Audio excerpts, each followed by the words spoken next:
میں نیکی کی دعوت کی دھوم میں مچاؤں، عطا ایسا کر حوصلہ یا الہی۔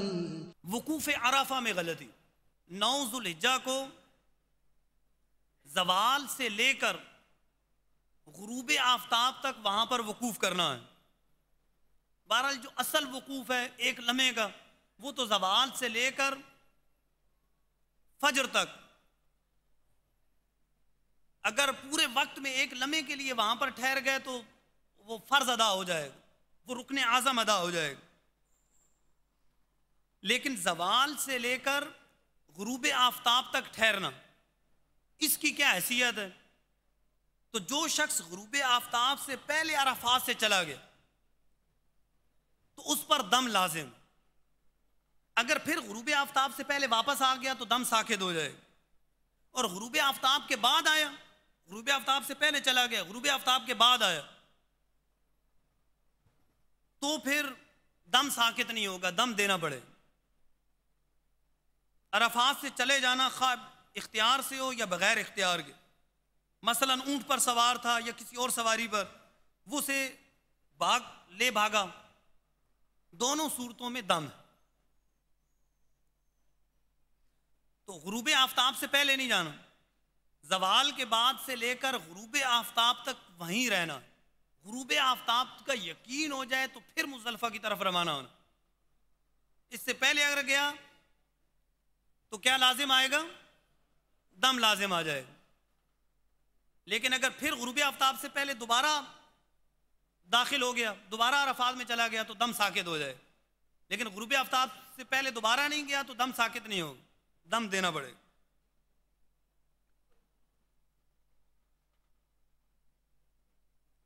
وقوف مزدلفہ، مزدلفہ میں رات گزارنا تو سنت ہے، لیکن اس کا وقوف طلوع فجر سے لے کر طلوع آفتاب تک، اس وقت کے اندر وہاں پر کچھ دیر کے لیے ٹھہرنا، وقوف کرنا، یہ واجب۔ تو لہٰذا 10ویں کی صبح کو مزدلفہ میں بلا عذر وقوف نہ کیا تو اب دم لازم آئے گا، دم دینا پڑے گا۔ اس وقت میں کچھ نہ کچھ وہاں پر ٹھہرنا ضروری ہے، طلوع فجر کے بعد اور طلوع آفتاب سے پہلے کچھ دیر وہاں پر ہونا ضروری ہے، اگرچہ ایک لمحے کے لیے تو یہ واجب ادا ہو جائے۔ رمی جمرات بھی حج کا حصہ ہے، تو 10ویں کو بڑے شیطان کو کنکریاں مارنی، 11-12 کو تینوں کو مارنی ہے۔ تو رمی کے اندر اگر رمی چھوڑ دی کسی دن کی، یا ایک دن کی پوری رمی چھوڑ دی، یا ایک شیطان کو چھوڑ دی، تو اب اس صورت میں کیا لازم آئے گا؟ تو کسی دن کی رمی نہیں کی، یا ایک دن کی بالکل نہیں کی، یا اکثر ترک کر دی، مثلا 10ویں کو 3 کنکریاں تک ماری، یا 11ویں وغیرہ کو 10 کنکریاں تک، کہ 10ویں کو ٹوٹل 7 مارنی، تو اس کا جو اکثر سے کم ہے وہ 3 ہے، اکثر 4 ہو جائیں گے۔ تو کسی دن کی رمی بالکل نہیں کی یا اکثر ترک کر دی، مثلا 10ویں کو 3 ماری یا 11ویں وغیرہ کو 10 کنکریاں تک، یا کسی دن کی بالکل یا اکثر رمی دوسرے دن کی، تو ان سب صورتوں میں دم لازم۔ تو کسی دن کی کل رمی یا اکثر رمی چھوڑی تو دم، کسی دن کی کل یا اکثر چھوڑی تو دم۔ اگر کسی دن کی نصف سے کم چھوڑی، مثلا 10ویں کو 4 کنکریاں ماری 3 چھوڑ دیں، یا اور دنوں کی 11 ماری 10 چھوڑ دی، یا دوسرے دن کی، تو ہر کنکری پر 1 صدقہ ہے دے، اور صدقوں کی قیمت دم کے برابر ہو جائے تو کچھ کم کر دے۔ اگر صدقوں کی قیمت اتنی زیادہ ہو گئی ہے، کنکری اتنی چھوڑی ہیں کہ وہ اتنے زیادہ صدقے ہو گئے ہیں کہ دم سے قیمت ان کی زیادہ بن رہی ہے، تو کچھ کم کر دے۔ عموماً ایسا ہوتا نہیں کہ صدقے اتنے صدقے ہیں ان کی مقدار جو ہے وہ دم سے بھی زیادہ ہو جائے، آج کل نہیں ہوتا۔ بہرحال دو باتیں کہ اگر پوری رمی چھوڑ دی کسی دن کی یا اکثر چھوڑ دی تو دم ہے، اگر نصف سے یا نصف سے کم چھوڑی یعنی اکثر نہیں ہے تو اس صورت میں صدقہ ہے، اور ہر کنکری کے بدلے میں صدقہ ہے۔ قربانی اور حلق میں غلطی ہے۔ پہلے بات تو یہ ذہن میں رکھیں کہ پہلے رمی کرنی ہے، رمی کرنے کے 10ویں کو رمی کرنے کے بعد پھر قربانی ہے اور پھر حلق ہے، ان کی ترتیب آپس میں واجب ہے۔ اگر ترتیب آپس میں نہ رہی تو بھی دم لازم آ جائے گا، پہلے رمی پھر قربانی اور پھر حلق، پھر احرام سے نکل جائیں گے۔ اب طواف زیارت جو ہے وہ 10 11 12 کسی دن بھی کر دیں، پھر 10ویں کو بھی رمی اور پھر 11 کو رمی اور پھر 12 کو بھی کرنی۔ اچھا، اگر رمی سے پہلے قربانی ہو گئی یا یوں ہوا کہ قربانی جو ہے ابھی نہیں ہوئی اور حلق کروا دیا تو ان صورتوں میں دم لازم آ جائے گا کہ ترتیب آپس میں ضروری۔ حرم میں حلق کروانا ضروری ہے۔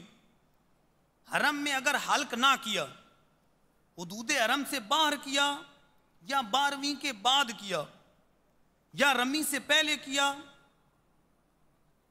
یا قارن و متمتع نے قربانی سے پہلے کیا، ان دونوں نے رمی سے پہلے قربانی کی تو ان سب صورتوں میں دم لازم۔ حرم میں ضروری ہے، اگر حرم میں نہ کی قربانی تو بھی دم لازم ہے۔ 12ویں سے پہلے ضروری ہے قربانی میں، اگر 12ویں کے بعد کی تو بھی دم لازم ہے۔ رمی کے بعد قربانی، اگر رمی سے پہلے قربانی کی تو بھی دم لازم ہے۔ اور یہ قارن متمتع کے لیے جو قربانی جن کے لیے واجب ہے، مفرد پہ ویسی قربانی واجب نہیں۔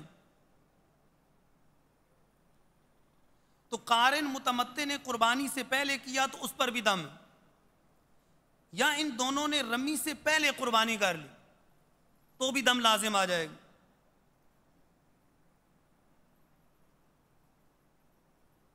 جب عمرے کا جو حلق کروایا تھا وہ بھی حدود حرم میں ہونا ضروری ہے، اس کا حلق بھی اگر حرم سے باہر ہوا تو دم ہے، مگر عمرے میں کوئی وقت کی قید نہیں۔ یہاں حج میں تو یہ ہے کہ 12ویں سے پہلے کرائے، لیکن عمرے میں ایسا نہیں۔ حج کرنے والے نے 12ویں کے بعد حرم سے باہر سر منڈایا تو 2 دم لازم ہے، ایک حرم سے باہر حلق کرنے کا، دوسرا 12ویں کے بعد۔ اگر بالفرض وہاں پر حلق نہیں کیا، 12ویں بھی گزر گئی، اب حدود حرم سے باہر، اب حدود حرم سے باہر اگر حلق کرواتا ہے تو ایک تو 12ویں کے بعد کیا ہے، دوسرا حدود حرم سے باہر ہے، تو 2 دم لازم آئے۔ نمبر 13 شکار کرنا۔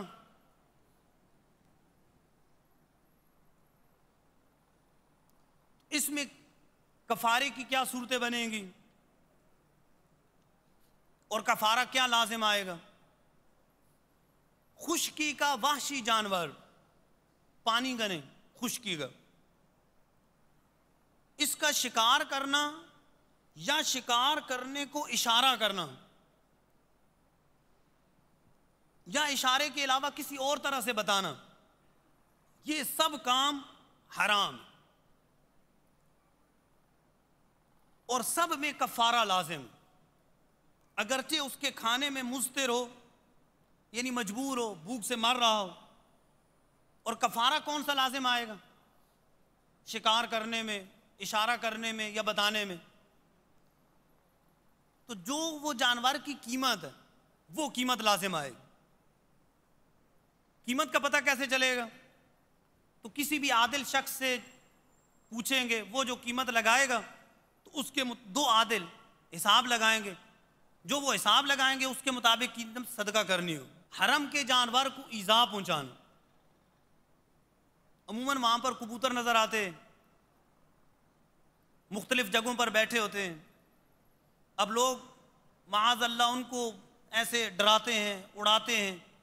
ان کو ڈرانا، اس طرح اڑانا، وہاں کا کوئی جانور اس طرح بیٹھا ہو، وحشی جانور یا کوئی جانور بیٹھا ہو، سائے کی جگہ پر بیٹھا ہو، تو فقہاء لکھتے ہیں کہ اس کو اٹھا کر خود سائے کی جگہ پر بیٹھ جانا یہ حرام ہے. اٹھانے کی اجازت نہیں، وہاں کے جانوروں کو ڈرانے کی اجازت نہیں. تو حرم کے جانور کو شکار کرنا یا اسے کسی طرح ایذا پہنچانا یہ سب حرام. محرم اور غیر محرم دونوں اس حکم میں یکساں ہیں، چاہے احرام کی حالت میں ہو چاہے احرام کی حالت میں نہ ہو. غیر محرم نے حرم کے جنگل کا شکار جانور ذبح کیا تو اس کی قیمت واجب، اور اس قیمت کے بدلے روزہ نہیں رکھ سکتا. ہاں محرم ہو تو روزہ رکھ سکتا ہے. بہرحال غیر محرم بھی اگر وہاں پر حرم کے جانور کا شکار کرے گا، اس کو ذبح کرے گا تو اس کی قیمت واجب ہوگی. محرم نے اگر حرم کا جانور مارا تو ایک ہی کفارہ واجب ہے، دو نہیں.